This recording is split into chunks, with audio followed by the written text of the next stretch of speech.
All right.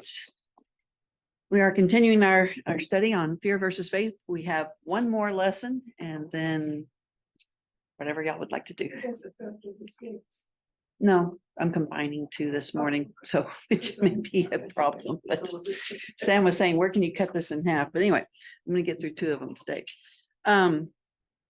Fear is defined as that unpleasant emotion caused by the belief that someone or something is dangerous, likely to cause pain or a threat. But the problem with fear is that fear causes action, usually not a great action. Three responses to fear is that fight or flight, and there's also frozen. We're going to look at those today. First, we're going to define relationship. How would y'all define relationship? No fear looking at the handout. I hadn't found it yet. A relationship. Just define the word. Well, your connection. Connection. That's the word. You got the word. Ding ding. You get the door prize. Relationship is defined as the way two or more people are connected, the way they behave toward each other. Okay, so what makes a relationship healthy or positive? Each is willing to Compromise. Yeah. work together. Mm-hmm. Good attitudes. Yep. Good attitudes. Mm-hmm. So of course I was looking at different articles online, and I saw this. It said trust, respect, loyalty, honesty, and communication.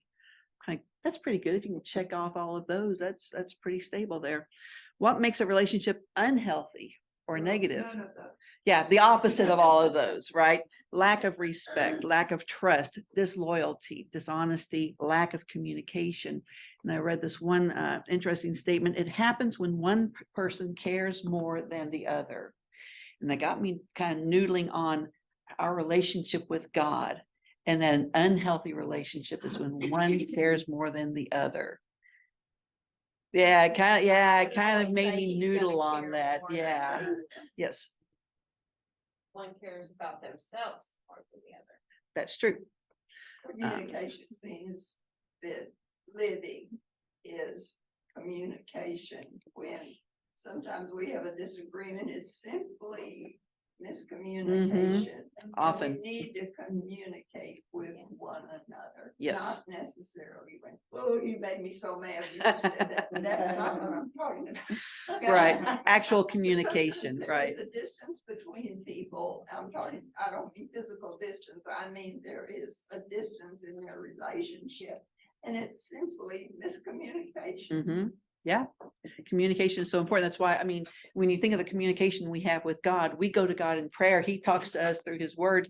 I mean, both ways. He doesn't try to limit that. And it's constant access. Yes. Well, a lot of times when you lack of communication, you go off and start assuming what that person. Oh, yeah.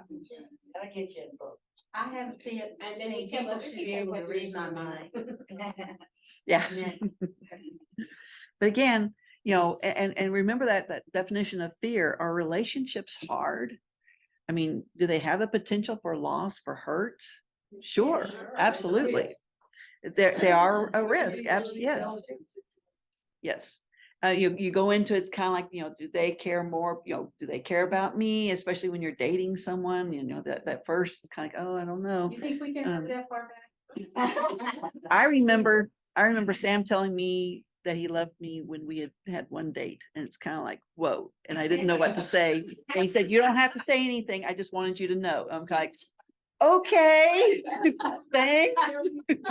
But again, so yeah, that kind of made an impact. But again, that fear I know. But that fear of loss or harm in a relationship, that's very real. And I think about this from God's point of view and how he loves us perfectly and wants, and offers that perfect relationship. And I think about the unhealthy relationship I bring to him. And it boggles my mind that he still consistently, constantly wants that. That fear of from a relationship can keep us from fully committing to a relationship. It can even lead to breaking a relationship. So what does it mean to have relationship from God? I know what it means from God's viewpoint, but what does it mean from our viewpoint? How do we connect with God? I think we have to trust. Trust, yes. We have to study his word and Mhm. pray. Yeah. Obedience, commitment to be in obedience, having faith that God is who he says he is. There is so much negative about God that, it's not, he's not really real. The Bible is contradictory, all these things. But if we believe, yeah, he's vindictive, he's mean, he's petty, all these things. But if we believe that God is who he says he is, then we know that he is none of those things. And people think this, like, well, how can God be, this is just in the world? Because how does he let all these bad things happen to good people? Yeah. Well, they say that in ignorance, they don't Yes. know his Oh, yeah. word, they don't care to take the time. to Right. learn his word. God didn't Right. break my air conditioner. Right. Well, it's kind of picture just, where would we be without the example of Job? Did Job enjoy any of that? Did he feel like he got any benefit of that? No, he did not get the benefit of having that kind of life and having those kinds of hurts. We get that benefit. God had a plan with that. But our behavior and our heart reflects Jesus, and that's part of that relationship. I mean, we know the promises that God has made us, a home in heaven, John 14:2, peace and joy right now, Philippians 4:7, that relationship that we can have with each other to encourage and strengthen each other, and the relationship we have with God. Okay, the first one, John 14:2. Philippians 4:7. And then you can also put Acts 2, verse 42 and Philippians 2, verse 1. Catherine and Peggy can't get on. All right. But bad things still happen.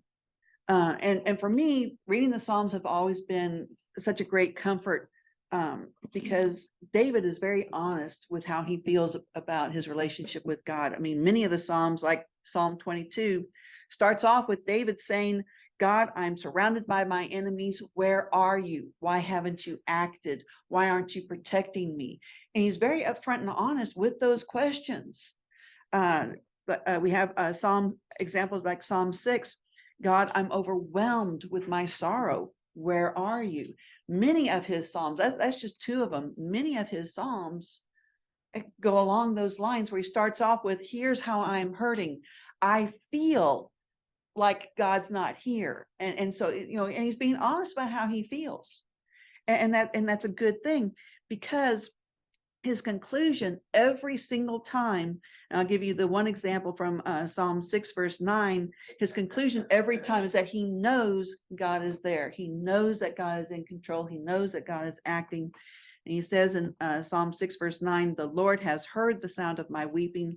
The Lord has heard my pleading. The Lord receives my prayer. Despite how he felt, alone, abandoned, and he was honest about that this is how I feel, but he knew God is still here.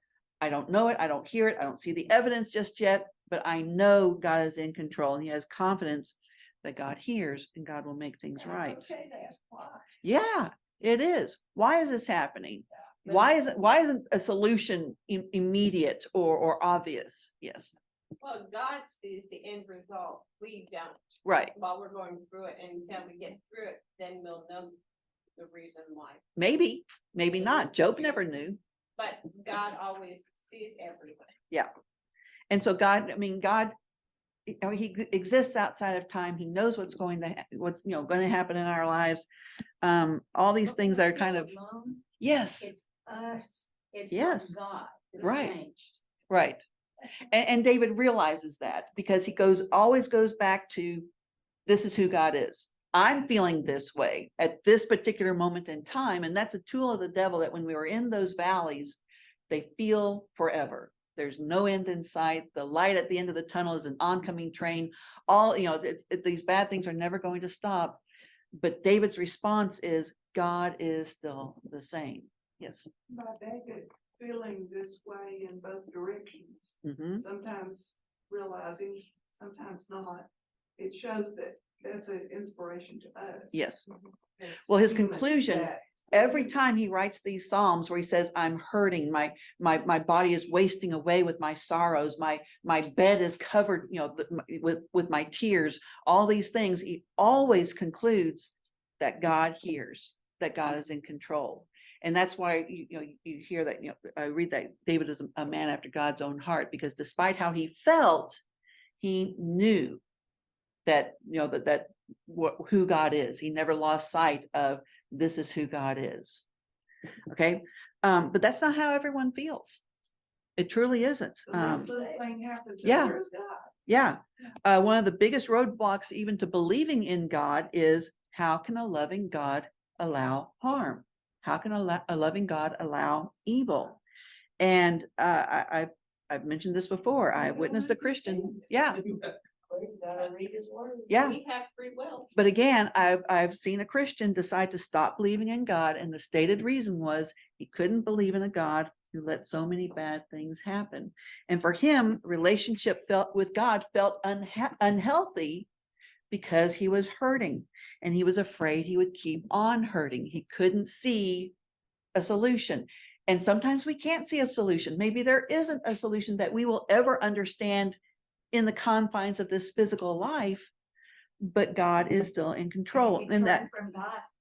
I know. What else is there? Exactly. I was thinking, Cheryl.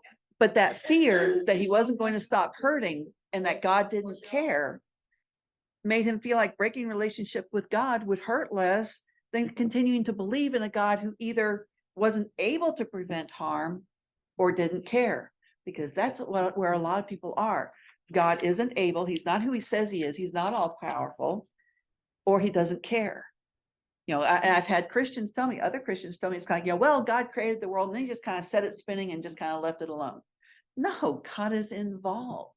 But that kind of attitude, that kind of belief makes you feel like when something bad happens, well, God just doesn't care. Why doesn't God care? And if you get stuck in that and don't get to the point where David always got to, of God is in control, God does care, God does love, God is protecting, then what other choice do you have? It hurts too much to believe that God is a good God, but I'm always hurting.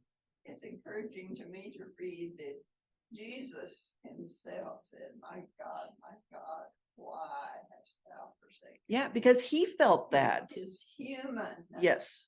Felt that. side Yes. Felt that, Mhm. yes. So we will feel that. Yeah. Also. But where do we go with that? Jesus went with that and continued to obey, because even at that point on the cross, he could have said, I'm finished, I'm no more, I'm coming down right now. He didn't have to die even at that point. He never gave up. He always had that power. Well, the majority of people feel that way too. They feel like they're right. Right. We are not the majority. Very true. And it's sad when people refuse to believe in God for that reason. It's tragic when a Christian breaks relationship with God because of fear of hurting. But can that happen to us? I mean, I'm looking around and people are pretty stable in here. People are pretty confident in their belief in God. And we know from Romans 8:39, where Paul wrote that absolutely no outside force, and he goes, it's very poetic. And he lists all these outside forces, that no outside force has the power to separate us from God. But we have a choice. And that's what scares me, is that until I breathe my last, I have a choice. In 1 Timothy 1, verse 19, Paul wrote that some had shipwrecked their faith. And he names names, probably because his audience, the people who would be getting this letter, knew these people. And he's sending a warning. He's saying, guys, pay attention, hang on to your faith, because these guys have shipwrecked their faith. They've walked away from God. Now, right now, my life is pretty peaceful. Yeah, right. It's easy to love God right now. Nathan and Sarah are both doing very well. We just had a visit with Sarah. Nathan just sent me a photo of this really big fish that he caught. I mean, it's big. And my kids are happy and healthy, and life is good. It's easy right now. Just one second. But there have been times when life hurt. And there have been real times that I struggled with my faith. I'm hurting too much, and like David wrote, Where is God? Where is my protection? Why is this happening? I don't have answers. I want answers. I still don't have answers. Do I have to have answers? No. Does God have the answers? Yes. And that's where I've got to rely. That God has the answers. God makes things right. Even if I can't make things right, which I can't, I have to accept that more and more. God will make things right. Go ahead. Well, at points in my life, not recently, I've gotten to be like, I can't get too comfortable when things going good because then something will go bad. And that's not good either, because again, that takes away the joy that we have when God does give, when we do have those times of peace. But again, when our life is peaceful, when things are good, it's easy to stay in that relationship with God. Thankful for those times. Yes. And just be, and rely on the strength that we got when we did go through hard times, and rely on that strength when the next hard thing comes along, and not be surprised. And that's the thing Jesus said several times, don't be surprised when these things happen. What do? I'm shocked. I'm surprised every time. It's kind of cool. What happened? But again, we've got to take seriously Paul's warning in 1 Corinthians 10, verse 12, where he says, therefore, let the one who thinks he stands watch out that he does not fall. And we'll get back to 1 Corinthians 10 in just a little bit here. But Paul wrote that warning to the Christians in Corinth after he'd been going through a list of Israel's sins. He says, here's how Israel sinned. Here's how they rebelled. Here's how they angered God and broke relationship with God. And God punished them. They broke relationship with God. God didn't do that, and God punished them. And that pattern happened over and over through their history. But Paul writes that, and he says, this is a warning for us. Pay attention, because just because you're feeling pretty good now doesn't mean that something's not going to come along and try to knock you off your feet. Okay. Any comments? Let's go ahead and start turning to Numbers 14. Are there any comments before we start in with Numbers? Okay. All right, so a little history, getting us going here in Numbers. God sent Moses to lead Israel out of slavery in Egypt. Israel had seen God send the plagues on Egypt while protecting Israel. Imagine having lights on in your house and it's just pitch black dark across, in the other areas of Egypt, where they couldn't see their hands in front of their faces. It's kind of like, haha, but look at my lamp. It's on, it's off, it's on, it's off. It's kind of like no problem. But they had no light whatsoever. And all those plagues that affected the Egyptians, Israel was protected every single time. So it wasn't like localized. And I've heard these excuses. It's like, well, it was a natural phenomenon and all this kind of stuff. It didn't affect Israel. None of them did. So no, this is not natural phenomenon or anything like that. They'd seen Pharaoh's army destroyed by the Red Sea while they had crossed on dry land. Imagine that. You've got the walls. I mean, you've got the walls of water, little fishy here, and all this kind of stuff. You've got all this kind of stuff, and it's dry land. It's not slogging through mud or anything like that. You're walking on dry land. It's kind of like, I'm at the beach here. But it's kind of a very weird sensation. And then as soon as Pharaoh's army gets in there, basically, God is breaking the wheels on the chariots and all this kind of stuff, and they get stuck and they die. And they to the aquarium where the water was yes. over it, and it was like, and I'm dry. Yeah. It's that same thing without all of that construct, without any actual There wasn't visible plexiglass, no visible but barrier. you couldn't see it, so it's Right. But again, God's given them manna to eat, water in the wilderness. I mean, and this has only been a few months before. Okay, keep in mind when they're in Numbers 14, they're not. I couldn't find exactly how long since they'd left, because this is the first time that they arrive at Canaan. So it's been maybe 6 months to a year. So it's not been that long to where it's kind of like, oh, I totally forgot about all this stuff. No, they've been given God's law and a Sabbath day of rest. Imagine generation after generation, you're slaves, and all of a sudden you have a whole day to yourself. Like, are you kidding me? You're not even supposed to cook that day, all this kind of stuff. You have a chance. And if they'd used it right, they had a chance to just meditate on God and God's word and pray and just focus on God. That would be amazing. After this generations and generations of slavery. God is protecting them. He's caring for them. He has shown Israel his power and his love, and he offered a healthy, positive, beneficial relationship. Just handing it to them on a platter. I'll take care of you. I'll guide you. I'll protect you. All this kind of stuff. And then we see Israel's response. Yes. And they kept blowing it, continually, and continually. Right. Which is Careful, what careful we when do we say today. they. Yeah, careful when we say they. Oh, But, so- yes. Well, no, I just mean careful that it's not we. Yeah. Because that we watch our own, because these are an example for us. Because these are an example for us. We forget Yes. good things that happen to us. Absolutely. When I hit the next problem, it's kind of like, oh, Woe is me. woe is me. And it's kind of like I'm forgetting how God brought me through all the other problems, focused on this one. So in Numbers chapter 13, they arrive at the border of Canaan. This is the first time they send in spies to have this look at this land that God has promised them. And one of the spies, Caleb, said in verse 30, we can take this land. He knows God is on our side. We've got this. All right, let's go ahead and read verses 31 and 32. Then the men who had gone up with him said, we are not able to go up against the people, for they are stronger than we.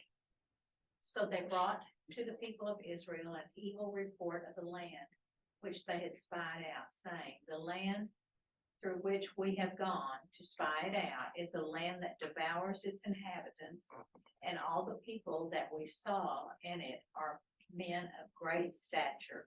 Thank you. All right, so we have this fear response from 10 of the 12 spies. And remember what Jesus said about a little leaven going through the whole dough? Picture this. I mean, Israel at this time was probably about 1 million people. And the word starts spreading. We can't do this. They're bigger than us. And spreads through the whole camp. Now, let's go ahead and read Numbers 14. Let's go ahead and read verses 1 to 10. I know I split those up. I've got 1 through 3. Okay. So all the congregation lifted up their voices and cried, and the people wept that night, and all the children of Israel complained against Moses and Aaron, and the whole congregation said to them, if only we had died in the land of Egypt, or if only we had died in this wilderness. Why has the Lord brought us to this land to fall by the sword, that our wives and children should become victims? Would it not be better for us to return to Egypt? So they said to one another, let us select a leader and return to Egypt.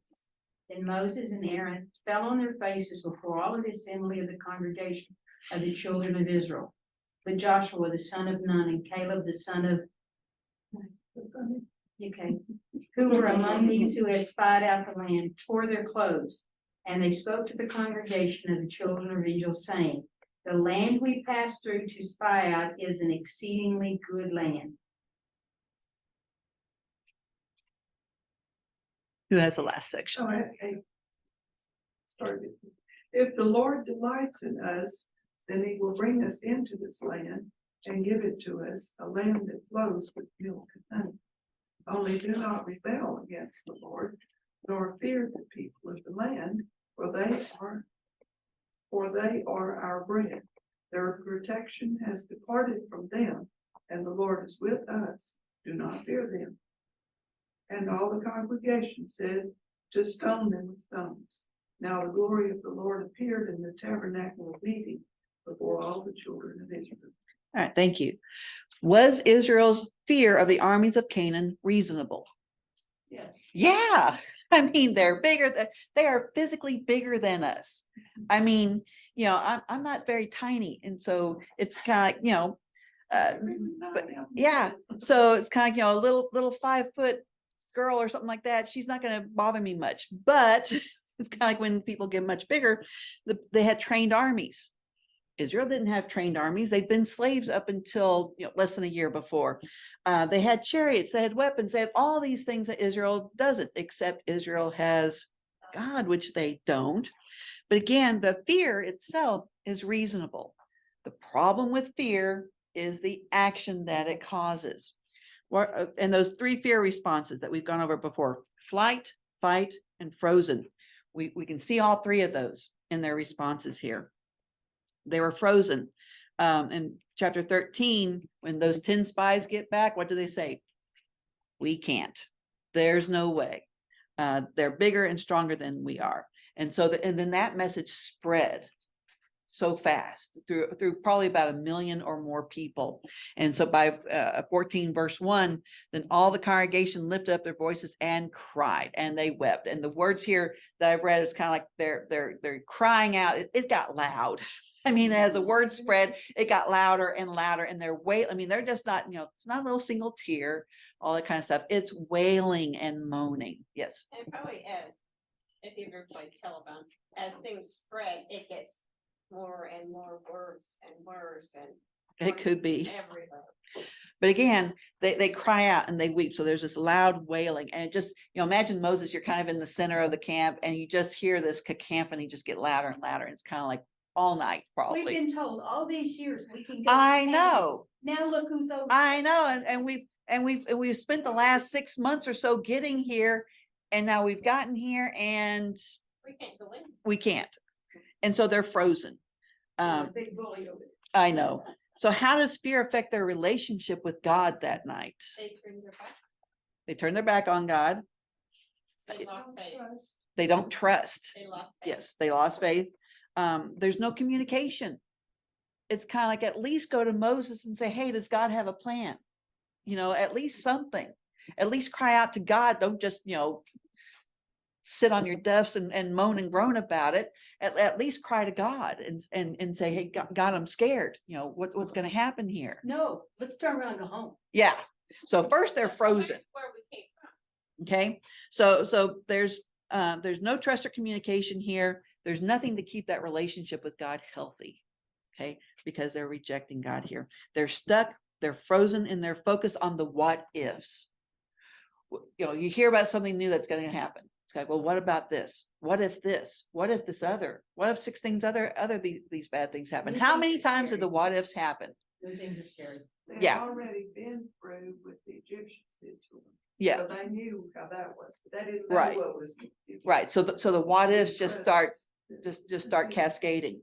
So they're frozen. It's kind of like we can't, and they get stuck with what ifs. That second part of response of fear, that fight response. Verse 2, they get mad at Moses for leading them here, and leading them into this situation. And in verse 3, this one gets me. They accuse God of wanting to kill them and make their wives and children slaves. Really? You're going to accuse God of that when he brought you safely? Yeah, they were. It doesn't make sense. But then fear, that's what fear does to our brains. If we let fear take over, our brains actually shut down the processes in our frontal cortex, that area of our brain that lets us think coherently and lets us plan and act reasonably. That's what, when we let fear take over, it shuts it. There's a physiological response that shuts down the ability even to think reasonably. This example is given to us more than once in the Bible. Yes. Oh yeah. Over and over with them, that fear response. And so we have that frozen response. We have this fight response. They get mad. In verse 10, they decide to kill Moses and Aaron, the only 4 guys that are speaking against this. Their fear has overtaken them so much they're going to commit murder. I mean, imagine that fight response of fear says we're gonna murder somebody because we're afraid, because they're between me and what I think is the solution to my fear. And that fight response of fear affecting their relationship with God. Where's the respect and loyalty that God has shown that he deserves? I mean, he didn't just say, I deserve respect and loyalty from you. He showed them that he deserved respect and loyalty. Even Moses deserved a whole lot better than this. A whole lot better than, oh, we're scared, we're going to murder you. I mean, fear just took over and just completely messed with their brains, but it made them want to act. Somebody's fault. Yes. Yeah. And they refused to listen to God's message. Caleb is out there trying to tell them, God is with us. He's not with them. He's with us. And they're not listening, to the point that they want to kill. Yeah. Yeah, they'd already been in there. But Yes. you had all these others that came back said, oh, we got to. Yeah. So they listened to that because they were But, more. but there was a but there was a choice still. Who are you going to listen to? They had the choice to listen to. I mean, Caleb wasn't being quiet about what he had seen and what he felt about this and what he knew. He Well, wasn't had being Joseph quiet. To back him up on everything. Yeah. So again, Others that were like, right. But again, that fear response. Fear makes us act. Fear shuts down the reasoning part of our brains. There's a physiological response when we let fear take over. And then there's that flight response. Verse 3, wouldn't it be better to return to Egypt? Oh yeah, great. Let's go back into slavery. What? Let's go back where Pharaoh is saying, let's kill all the male babies. I mean, really? How are you gonna get there? The water closed. Yeah, I know. How are you going to get there? God's not going to feed you on the way back. I mean, yeah, a good point. Verse 4, let's choose a new leader. Who are they rejecting? They're rejecting God. I mean, the fear has so overtaken them that they're rejecting God, the one who has been leading them and protecting them. We know the rest of the story in verse 22. God says, surely all the men who have seen my glory. I mean, they actually literally saw. We get to read about it and imagine it. And it's really cool to imagine the things that God did and have the word pictures that Moses in his writing supplies for us. But God said that these men who have seen my glory and my signs which I performed in Egypt and in the wilderness, yet have put me to the test these 10 times. So this isn't the first time that this has happened. Okay. That they shall know by no means see the land which I swore to their fathers, nor shall any of those who spurned me see it. So now comes the punishment. And it's not the first time. That's an amazing thing about God's love and his side of the But it doesn't relationship. stop here. We're in Sunday morning Bible class. yeah. Okay, the apostles are worried about how are we gonna eat after they have seen Jesus Yes. feed thousands and thousands of people. Right. More than once. Right. And it They're kind of worried makes you about wonder, it's food. kind of, but they're afraid. It's kind of like, well, because back then it wasn't just run over to, Right, you can't go to Dairy Queen. right. You can't go to Dairy Queen or anything like that. It's kind of like you've got to work during the day to get the money to get some food. It was Go not an fishing, automatic or you thing. gotta make Yeah. the bread. Yeah. So it was not an automatic thing that I'm going to eat But today. they saw Christ do it I know, over and over, I and know. they still doubt. But what do we see in our lives? We do the same blasted thing. Because we see over and over in our lives, every time there's something that happens, I get through it. It's amazing. I'm still alive. I'm still here. It's amazing that I am still here. But God, only because God has brought me through every single time. Will he bring me through the next thing that comes along? Because there will be a next thing that comes along. Will I wonder, am I going to get through this next thing that comes along? Probably. But again, because I repeat that same pattern too, it's kind of like, well, I don't know. It's kind of like, yeah. I was a fearless youth. It is a miracle. Oh yeah. Oh yeah. Verse 27, let's see. God says, how long shall I bear with this evil generation who are grumbling against me? I have heard the complaints of the sons of Israel, which they are making against me. Say to them, as I live, says the Lord, just as you have spoken in my hearing, so I will do to you. That wasn't what God had, what God wanted for them. But it's kind of like, okay, you said I'm going to do this to you. You keep saying I'm going to do this to you, because it's not the first time that they said, God's brought us out here to die. It's not the first time. He says 10 times they've tempted me. 10 times they've tested me. And it's like, okay, enough. And now there's punishment. So again, Like the Lord said in 29, the carcasses. yeah, You have complained against. yeah. I mean, and it's very real. And so then you have that 40 years of wandering, and you have the punishment there before they return to this exact place. Okay, 40 years later. Again, but just, God's saying that they're, the complaining and the grumbling, God's offering a healthy, good relationship. And what he's getting back is just, just negative, all this negative, unhealthy. And it's just kind of like, and God is in a position that the relationship is such, father and children, that he is going to punish at this point. I think it's interesting that he keeps up with how many times they did it. Yeah. And again, whether that 10 times is a specific 10 times, and I can certainly find 10 times, or it just means they kept doing it over and over and over, because that number 10 can either mean, yeah, I've told you 100 times to go make your bed. I didn't, but again, probably did tell him at least, so it happened at least 10 times. Pushing up. Yeah. All right. Any other comments about numbers? Let's go ahead and turn back to 1 Corinthians 10. Kathy, I was just gonna Yes. say, it's kind of funny too, that, they blame God. They say, Yeah. why is the Lord bringing us into this land to fall by the sword? Our wives and our little ones will become a prey. And then when he does finally punish them, he says, but your little ones who you said would become a prey, Yes. I will bring in, and they shall know the land you have rejected. Right. Right. And that first generation, in fact, probably like the first 2 generations that come in, because everyone that knew Joshua and all the elders who had known Joshua after that survived them, those first couple of generations, they are for the most part faithful to God. Yes.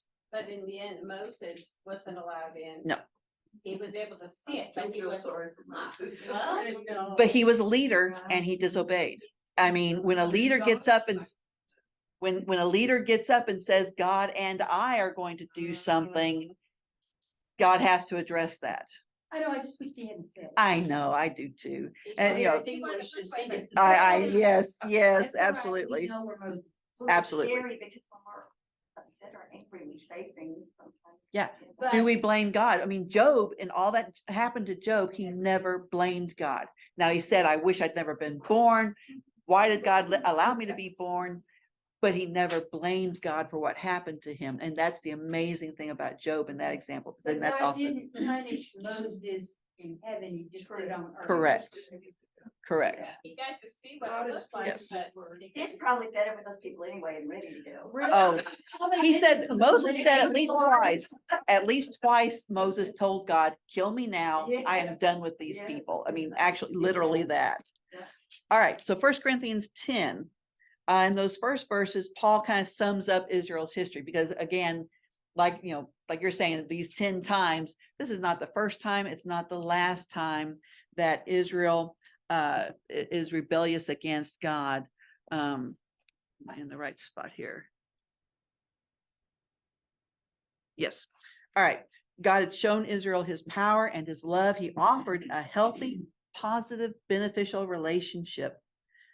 But Israel rejected God over and over. In Numbers 14, Israel did all of the things that make for an unhealthy, negative relationship. They were untrusting, disrespectful, disloyal, dishonest. They wouldn't listen or talk to God. All those things that make an unhealthy relationship. I don't want to rag on them too much because it's kind of like, at some point or other in my life, I can check off most of those myself, but God continues to offer relationship with us. And that's the amazing thing. We see ourselves in Israel. Oh yeah. And Paul says twice in 1 Corinthians 10, he says it in verse 6 and again in verse 11, he says, now these things happened to them as an example and they were written for our instruction. And when Paul says that twice in verse 6 and in verse 11, it's kind of like pay attention. This is an example for us. Why do we need an example? Because we want to try to do the same things and we fall into the same traps. We need to be thankful we have those things. Yes, absolutely. Why? And he says why they are an example for us in verse 12, where he says, therefore, let the one who thinks he stands watch out that he does not fall. And that's why Paul wrote that when he says that he disciplined his own body, he said so that he doesn't miss out. So that once he's taught everybody that he doesn't miss out on his reward. Because again, when you're steady, when you're firm in God, you're a target for attack. Because the devil's kind of like, okay, I've got all these other guys, I don't have you. And we're going to be open for attack there. Christians are not immune to the impact that fears and hurts can have on our relationship with God. I've seen it. I'm sure we've all seen it. I'm sure we've probably all experienced it. That's kind of like, well, where is God here? Why is this happening to me? What if these 16, bad things happen? All these kinds of things. And sometimes you fear that you're not representing correctly. Yeah. And that's another fear because And things like guilt. I mean, the devil can't create anything, but he can take the things that God has created for a good purpose. Guilt has a good purpose. I'm going to stop doing what I'm doing that's wrong, and I'm going to do the right thing. That's the purpose of guilt. The devil takes it and says, you're never going to be good enough, It's not true. or it's not your fault, one way or the other, whichever one will work on whoever. Well, maybe you It's didn't got- grow up with a little Jewish mother in your back pocket telling you. But again, the devil will take these things that should help us be more, be better in that relationship, and twist it and make it and use it to damage relationship with God. But fears are real, and many fears are reasonable. Fear of loss, fear of illness, fear of the evil in this world that can harm ourselves and our families. But again, fear causes action. How, are we going to control that fear, or is it going to control us? But I think we have fear, though, that what I was saying is that we're not representing as a Christian Mm-hmm. should be, so we quit. Yes, you're cribbing my next I'm point. sorry. But no. It's kind of, it actually lets me know it's kind of okay. What I'm saying is making sense. I wonder sometimes, but if you jump ahead of me, it's kind of, oh, yay, she knows where I'm going. Or you read my notes. I didn't read them. I will.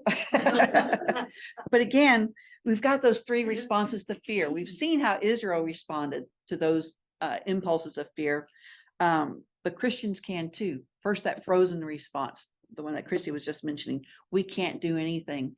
The church is dwindling. The church worldwide is dwindling. Belief in God worldwide is dwindling. Evil is rampant. I can't do anything about that. Well, I'll just show up on Sunday. I'll be here. I'll, check that off, and Put my check in the You know, little basket. yep. And that'll have to satisfy my relationship with God. I'll just, I'll show up once a week. That's not a healthy relationship. If I showed up an hour a week with Sam, we would not have a healthy relationship. God wants a healthy relationship with us, a parent-child relationship that is healthy. The And trouble is with man, sometimes you need to be apart for a while. God, That's you true. don't. That's true.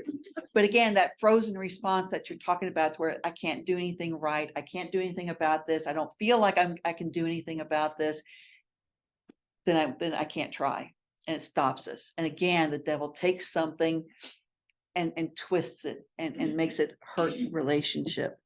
That fight relationship. Oh, I've got to make this right. And if I can't make this right, then I've got to try harder, and I've got to worry about it, and I've got to get all upset about it because I've got to make this right. In other words, I'm going to take this problem that God says he'll take care of. Turn to Romans chapter 12, verse 19. And this is not the only place where God says that he's going to take care of things. But in Romans chapter 12, verse 19, never take your own revenge, beloved, but leave room for the wrath of God, for it is written, vengeance is mine, I will repay, says the Lord. Thank goodness. Yes, because God will take care of things. Because I And go to jail. yeah, oh yeah. But we have that fight response. And in Revelation, just one second, in Revelation 6, you have the people who have died because they, killed because they believed in God. And they're there at the throne saying, okay, how long? And God says, wait a little bit longer. Be comforted, gives them a road, be comforted, just wait a little bit longer. But gives them that confidence. He doesn't say it's not going to happen. He says, just wait. And then they know, you don't hear them crying out anymore because they know, okay, yeah, God's going to take care of this. But we don't have to fight that. Go ahead. But some people get impatient and say, I'm just gonna take her right now because I'm tired of waiting.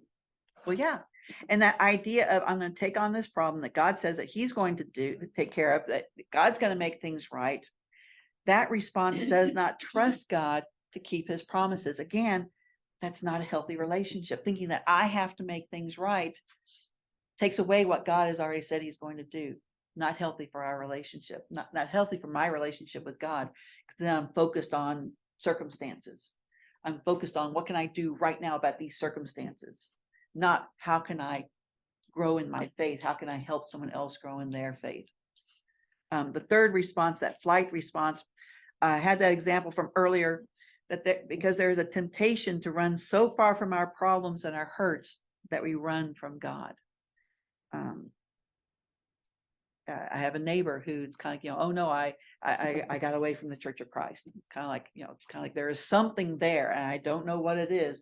There's some hurt or some fear or something there that she decided to run from, and it took her to running away from relationship with God, not healthy for our relationship with God. God is not always a negative thing. Sometimes if you're in a congregation and you know it's not going the way that it should, True. then True. flight But again, is the thing. that's a decision. It's not the fear is in control of me.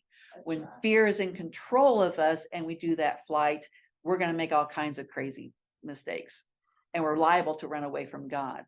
But if, like you say, we're in that situation, then there may have to be a decision that we do need to pull away from that. I mean, Jesus, we're told, flee from the devil, resist the devil and he will flee from you. There is a resisting thing, but there's other times it's just, stay away from that situation. I mean, you're raising a teenage boy. It's kind of, well, how do we keep his mind from going where it shouldn't? It's kind of stay away from the situations, get out of those, flee those situations. We have the example of Joseph when he's a slave and he's in Potiphar's house. Potiphar's wife is coming on to him. He runs. But again, that was a decision to get out of that bad situation where he would have ended up sinning. All right, I'm going to posit a fourth solution to fear, the one that we want to actually hang on to. That fourth response to fear is faith. That's one more that we can do. It overcomes that fight response. Ephesians 6:12 says our struggle is not against flesh and blood, but against the rulers, against the powers, against the world forces of this darkness, against the spiritual forces of wickedness in the heavenly places. We are in a daily battle for our souls. As long as we live, as long as we draw a breath, the devil wants us to add us to his side. But again, let's not get distracted by circumstances and fight the wrong battles. Our battle is against flesh and blood. I can't, I'm not going to, beat all these other things and make all these other things right. But I can focus, and I can just say, circumstances, I've got to let those go and focus on the real battle, that I stay right with God and I help as many as possible. Instead, we should have confidence in God. Deuteronomy 20 verse 3 says, do not be afraid or panic or be terrified by them. For the Lord your God is the one who is going with you to fight for you against your enemies to save you. Now, for Israel, that was a very real, very, very physical thing, but that applies for us today. There is no force that can overcome our relationship with God, because God is the one who fights for us and who saves us. Faith overcomes that flight response. We run when we're afraid we can't win. Okay, if here comes a bully, yeah, I'm gonna run away from that. But God has already won. Spiritually and as far as our true home, we don't have to run. There's a song out right now that I'm going to run to God. I'm going to run to heaven. Pick the right direction when we run. God has already won. We don't have to worry about escaping a bad situation, because and this world is tough. And there are times it's kind of like, yeah, one of these days I will get to escape this world and all the hurts and the problems of this world. But I have a goal. I have a place I'm running to. John 16:33, Jesus says, these things I have spoken to you so that in me you may have peace. In the world you have tribulation, but take courage. I have overcome the world. God has already won. And then faith overcomes that frozen response. And this one's hard, because there are times that there seems there's nothing we can do. All those what ifs just kind of cascade and they feel overwhelming.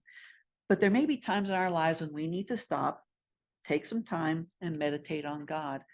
Psalm 46:10 reads, be still and know that I'm God.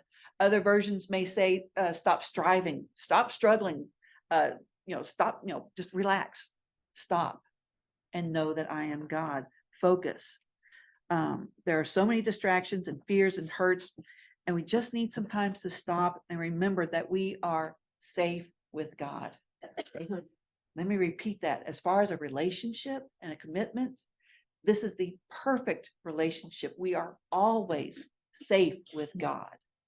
I mean, no matter how good a relationship is on this earth, we're going to get hurt. We're going to get our feelings hurt sometimes. And, you know, we're going to get a little crosswise with each other, even in the best of relationships. But we are always safe with God. And that verse that says, you know, sometimes take some time, be still, know that we are safe with God. Psalm 91:4 reads, He will cover you with his pinions, and under his wings you may take refuge. His faithfulness is a shield and a wall. I mean, I want that between me and all the bad things that want to happen to me. And God is that. God has done and continues to do his part to make the relationship with him healthy and beneficial for us. And we have our own response. Let's see, in 1 Corinthians 12, verse 12 says, rejoicing in hope, persevering in tribulation, devoted to prayer, contributing to the needs of the saints, practicing hospitality. We've got our own side of that relationship, our own connection to focus on and keep right.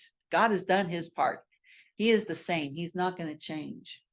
We're the ones that can change, and we need to keep our focus on doing the good things.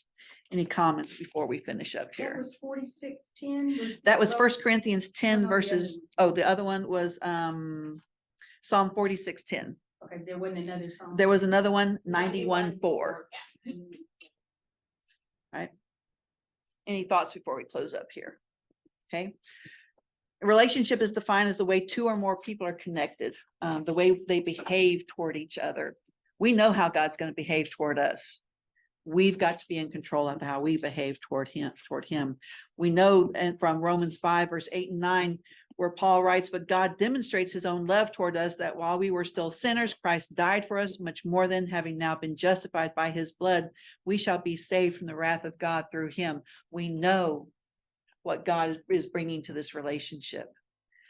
How do we act toward God when life is hard, when life is frightening? Because it gets that way. If it's not right now, it's going to be again at some point.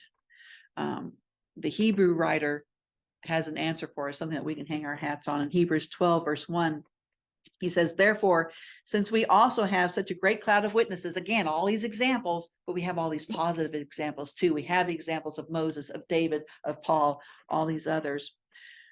Since we have such a great cloud of witnesses surrounding us, let's rid ourselves of every obstacle and the sin which so easily entangles us, and let's run with endurance the race that is set before us, looking only at Jesus, the originator and perfecter of the faith. Thank you so much for your time and for your comments.